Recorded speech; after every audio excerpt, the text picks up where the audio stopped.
Hello, welcome to the Dragon and Bear Show with me, Dragon King, and him, Geeky Bear. Geeky Bear, hello.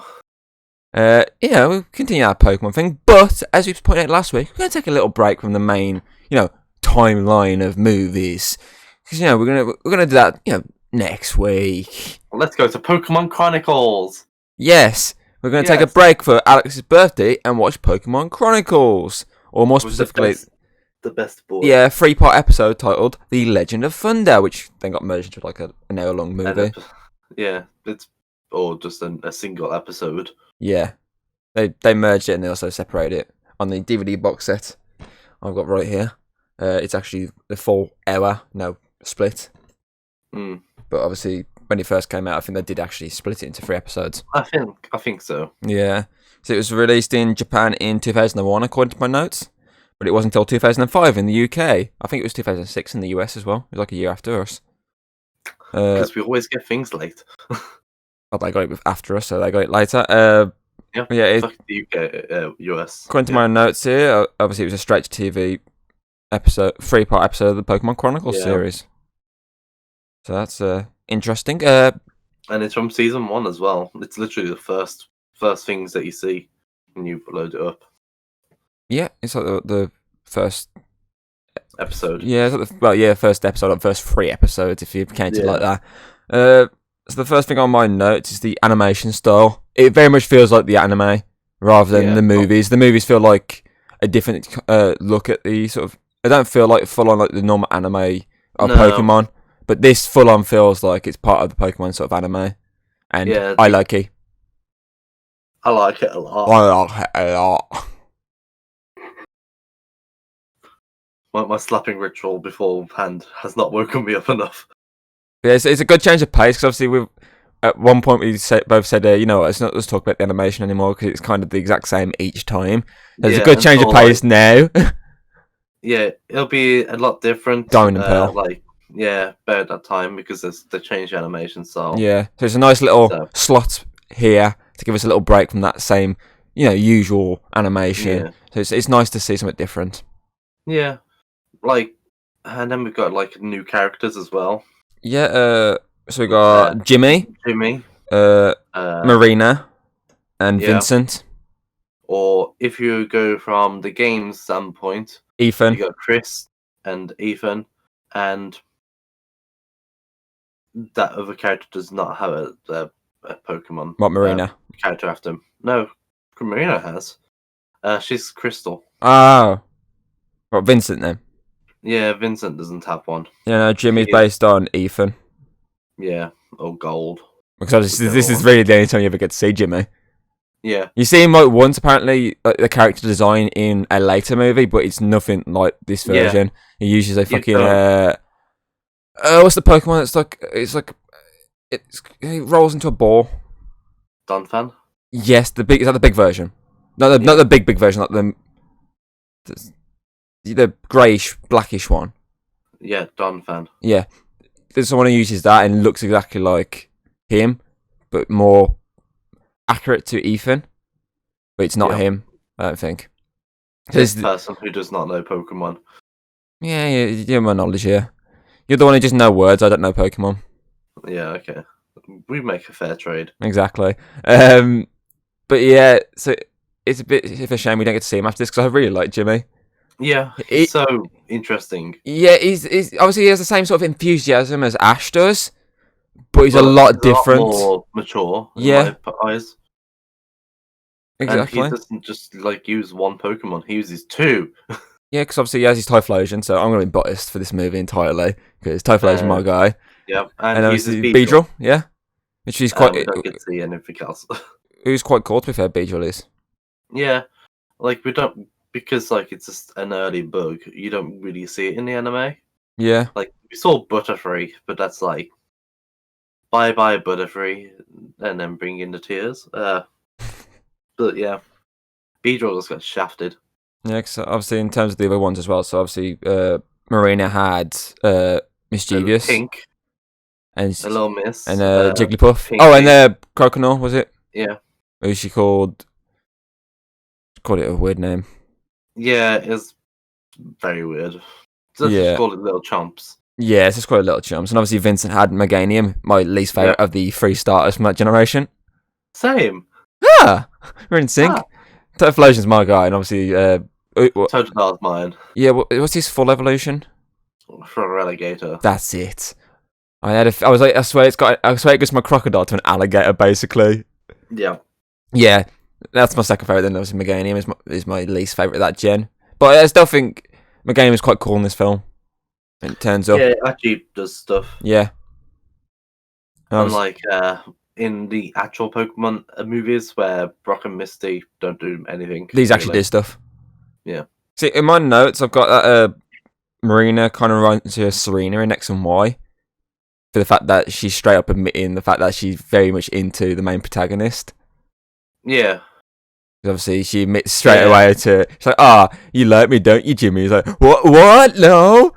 And then Typhlosion with his... Yeah, that fucking cracked me up. And he just sat there going, hee. That's what I based your Typhlosion off. Is that of one part. This cracked me up, that did. So he looks at him straight and he's just like, wait, was he looking really serious? Then he just blushes and like, he. And was like, oh God, for fuck's sake. I was cracked up, I did. And obviously, Vincent's basically, as you say, the Brock, because of the fact that he loves... Right, unlike... he loves Serena, but obviously he's different to Brock, because Brock loves many women. Brock loves every woman, as long as they've got a pulse. Vincent basically just loves Marina. Yeah. And it's quite funny, especially when she vanishes at one point and he starts going really crazy. He's like, I never get to again. Oh! What am I going to do? His facial reactions keep getting me the animation style. Every time he goes like crazy with his face, it just cracks me up. I was like, that's good, Dallas. We also have like... What's his name? Do you go with the cape? The Suicune capture man. What? In the games, he goes for Suicune. The guy with the cape, by any chance? Yeah, I'm not about Lance. I'm on about Lucine, whatever his name is. Yeah, the one that Marina grabs his cape and he's like, "Young lady, do not touch the cape." Yeah, that guy. Yep. I was trying to find it. It's in my notes somewhere. I did put his name. Oh, there it is. Yeah, Usain. Usain, yeah. Yeah. It's interesting that they're taking a different take for him, because as I said in the animes and that, he goes for Suicune. He's obsessed with Suicune. And yeah, did I say animes? I meant the games. In the game, he's after Suicune. So it's interesting to see that he's actually after a different one, and that they brought him into the movie to make it more Johto based. So I thought that was pretty interesting and good.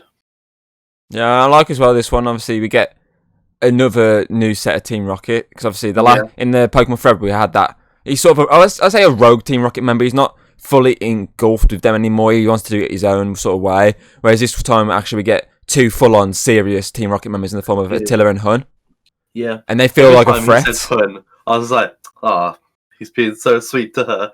Come on, Hun, let's go. But no, it's her actual name. I'm like, okay. Yeah, because these 2 actually, again, feel like an actual threat. Because that's the thing with Team Rocket in the anime. At times, they do feel like a threat, but in the movies, they're fully a joke in the terms of movies.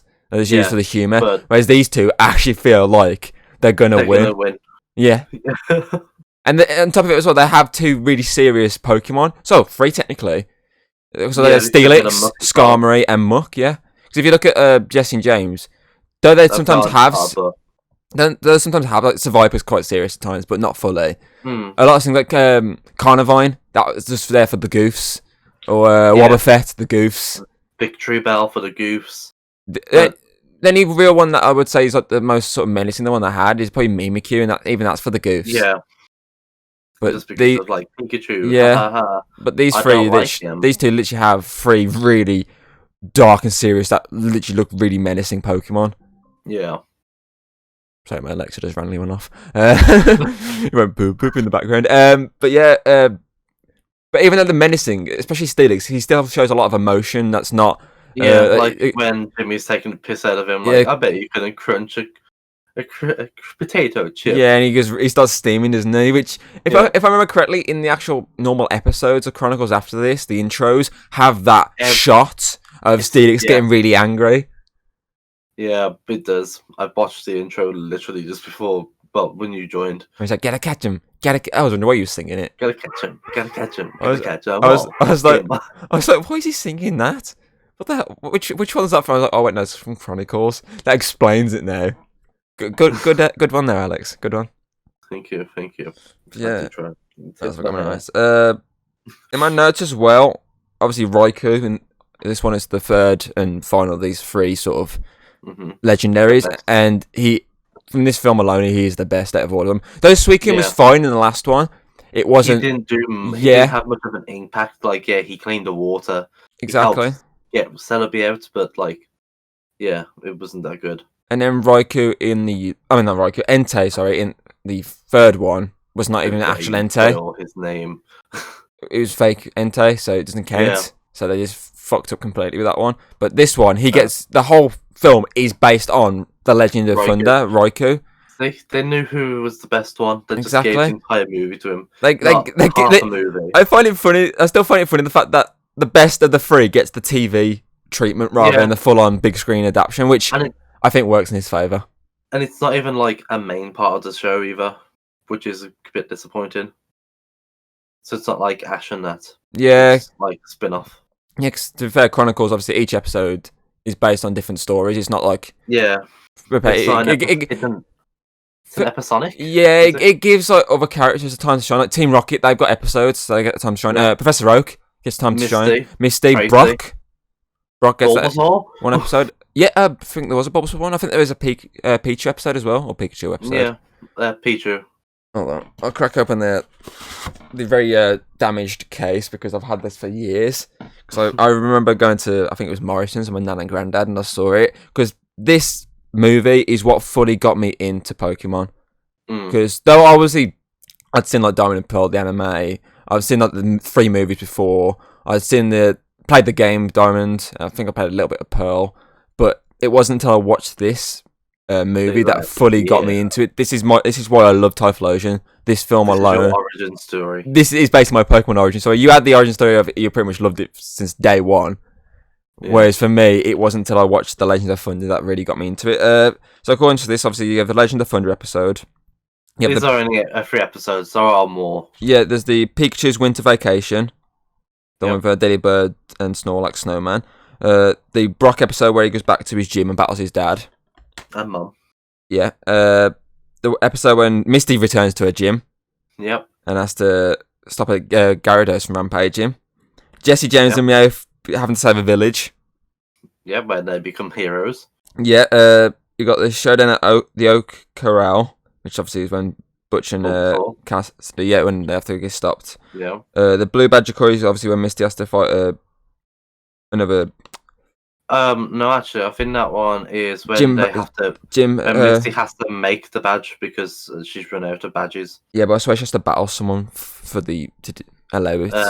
The person who makes the badges for her to own it, and Psyduck is there. Yeah, obviously Oaknap's when Professor Oak gets kidnapped by Butch and Cassidy. Yeah. Then you got the date with Catty. Another Misty episode. Yeah, another Misty episode. Where he tries to get a date off her. Celebi and Joy. So Celebi returns. Yeah.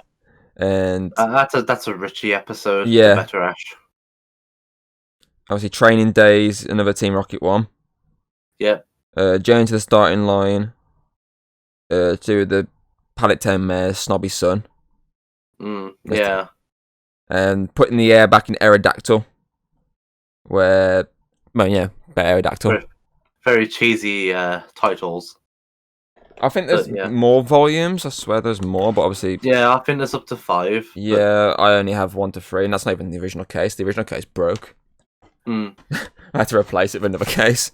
But yeah, this is obviously what got me into Pokemon Funny. Not just that, obviously, all these Chronicles ones, because they're all quite fun little episodes. They don't follow on from each other. They're just their own little story. You don't have to fully engulf yourself into Pokemon. You can just sit there and watch one every now and again. Heck, I watched one the other week. I think it was the Oaknap one. I didn't watch anything before. I just watched that one. And I was like, that's good. So this is Yeah, what it's fine. this is what fully got me into Pokemon. So that's why I respect this movie so much more at times. Yeah. Yeah. Very good. Like the bit of a it's completely different. Like kind of seriousness with Team Rocket, which was like a nice, refreshing kind of thing compared to like the normal Team Rocket and the one of last week. Yeah, With that Sunday. bloke. Yeah, the nice looking daddy man.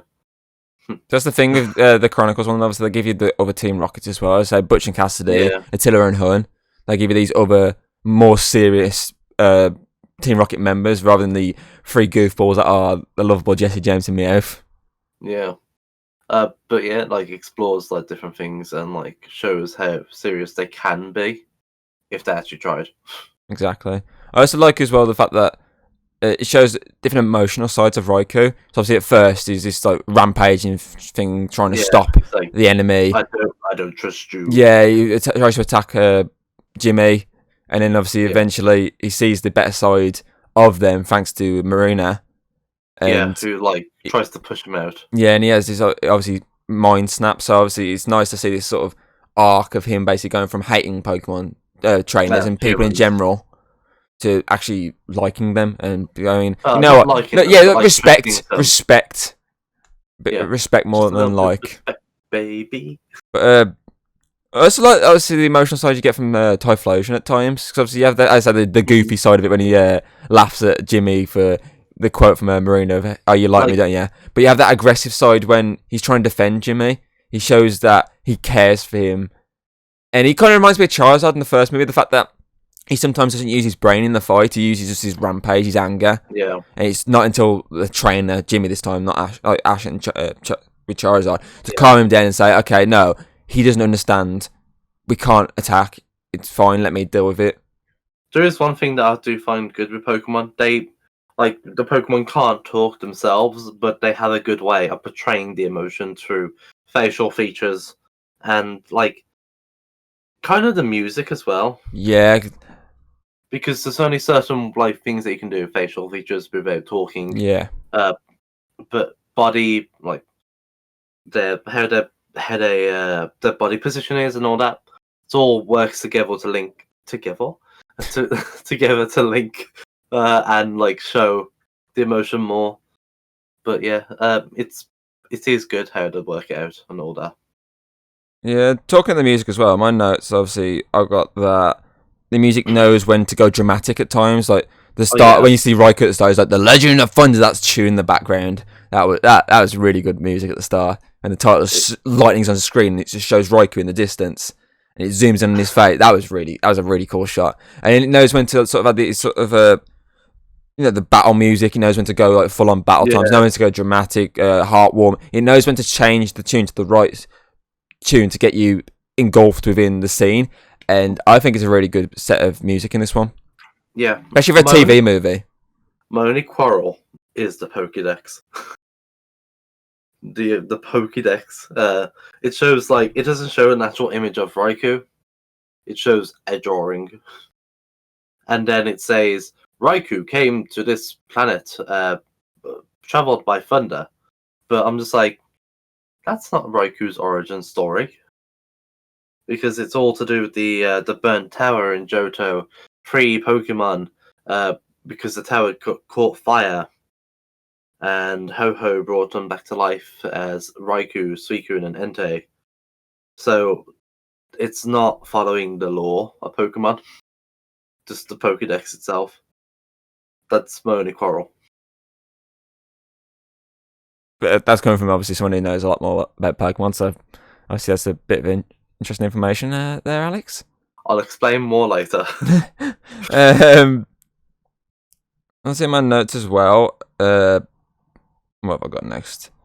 I have about the fact that you get to the two good guys battling at one point, which is a lot different, because usually when you watch these movies we've been watching so far, you only ever see Ash like battle either like another trainer that's not like at the start, which Jimmy does do, which is a cool battle at the start to kick it off. But you only ever see him battle either that trainer at the start or the bad guys later on. But this time, obviously, you get to see Jimmy actually fight Marina. Yeah. Though obviously, it's a very short fight because it's cut short. It's still a nice, interesting switch of pace. That Hitman Chan fight though. Hitmonlee. Hitman Chan. It's Hitmonlee. He literally goes Hitmonlee. Oh yeah, sorry. Why was I thinking Chan was the kicking one? Oh well. Hitmonlee. And you said voice. You know Pokemon.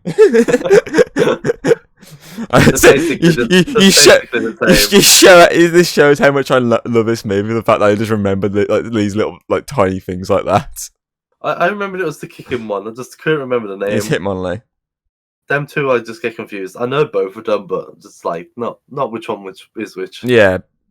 But his voice was so high. It's like he's grabbing balls. Hitmonlee. Ah. I do like that fight though, because it's obviously if you look at all the other intros, there's obviously when there's a fight at the start, there's always that music over top of it, and obviously some of the later ones we saw, the music got dulled down, so you could still just hear certain moments, like Pikachu saying something, or Ash shouting Thunderbolt. This is fully no music. It's a straight up Pokemon battle. Yeah, there's no need for this I want to be the very the music over top. It's just a straight up battle, which I like. Yeah, I like it as well.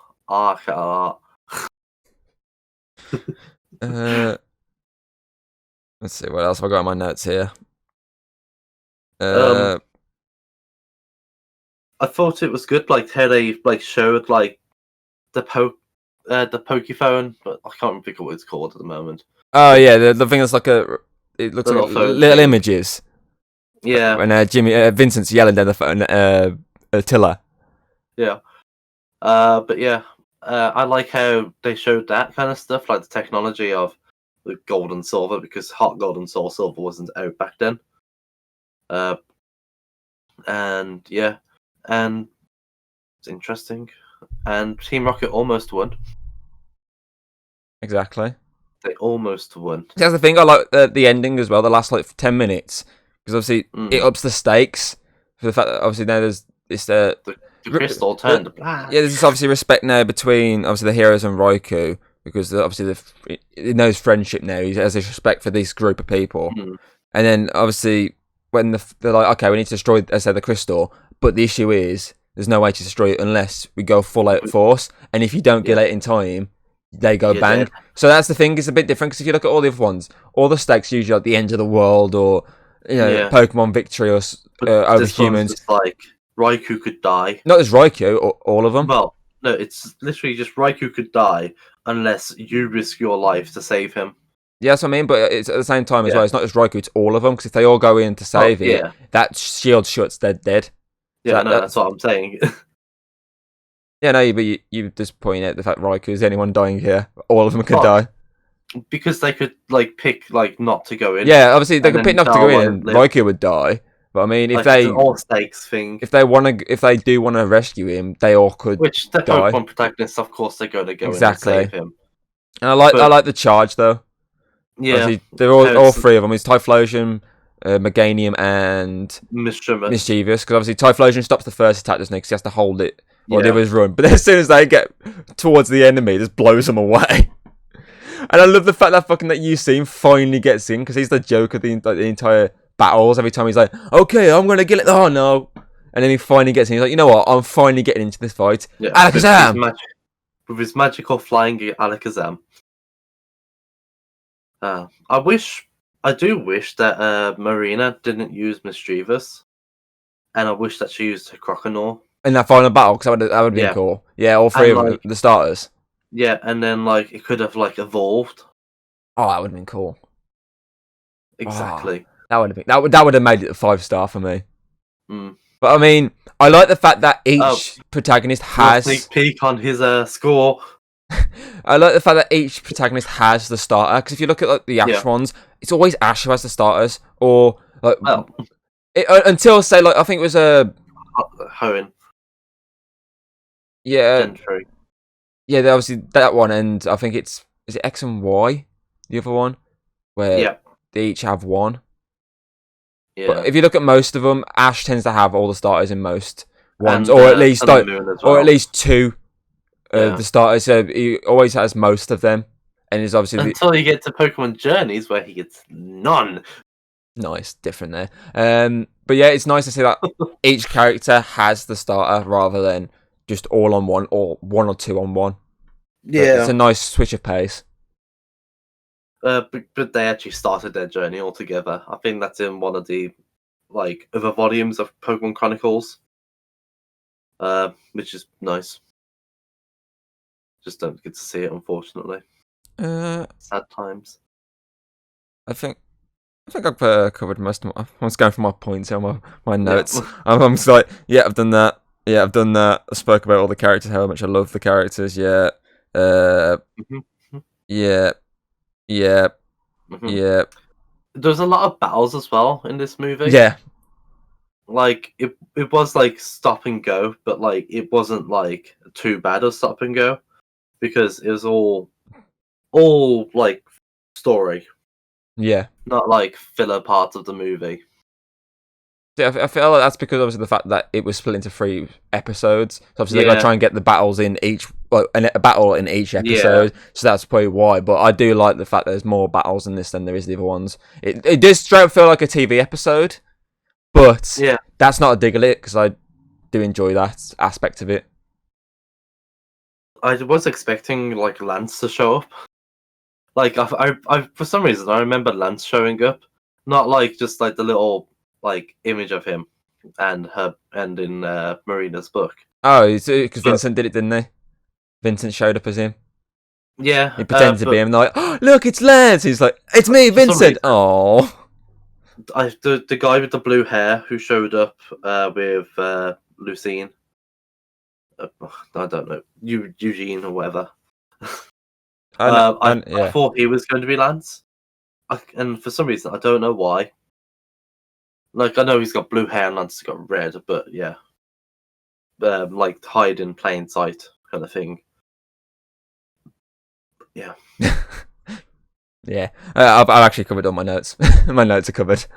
Okay. I suppose we should get to the ratings and rating. Well, you know what? Because you're the birthday boy, you can kick us off. The birthday boy. I'd say this is one of my favorite Pokemon movies that we've seen so far. And I'm not sure about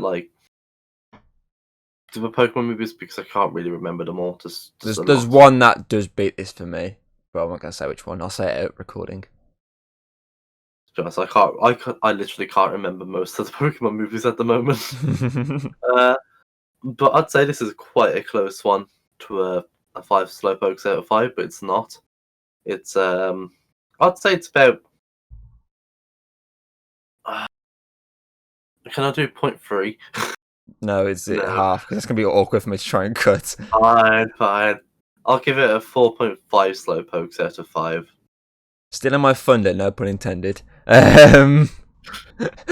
See, obviously, I like the characters in this. I think the characters are fun to watch. Yeah, they're great. The animation obviously is a lot different to the other ones we've done, so it's a good one as well. Obviously, it doesn't have the same nostalgia as some the first Pokemon movie does. I don't think this needs it at all. No. The score over the top, very interesting to listen to at times. It knows when to do it. Raikou, badass as fucking he deserves to be. And Typhlosion, my boy. I've got to give it to him. So, Team Rocket actually seem menacing this time around, so that's good. And yeah, I've just really enjoyed this movie. This is what got me into Pokemon more than anything. So, on that note, I'm going to give this 4.5 Typhlosions out of 5. It is probably my favourite movie for a while that we're going to cover.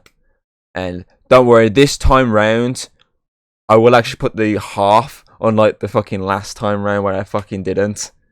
I think I got too engulfed to the coolness of the image. I was like, it looks cool.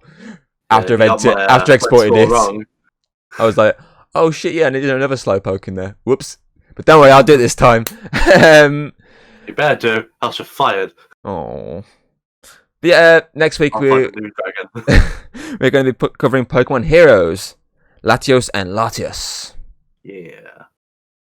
Yeah. So, happy birthday, Alex. And happy birthday to you, Mr. 2 days after. Yay! Yeah. We need to fight for the right for the birthday month. That's it. I mean, Shirt's coming off. you've got it on your channel with your own stuff.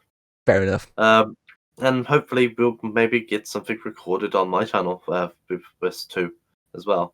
So no, I'm not on your birthday. Nah, podcast. you got work. You got work, Yep. so you can't be there for the recording session. I can be there to watch the movie though. There is that. Yep. Yeah. Until then, this has been the Dragon and Bear Show. Damn. I don't know why I did that. Neither do I. Let's stop before we get too cringy. We already are cringy. Bye. Bye.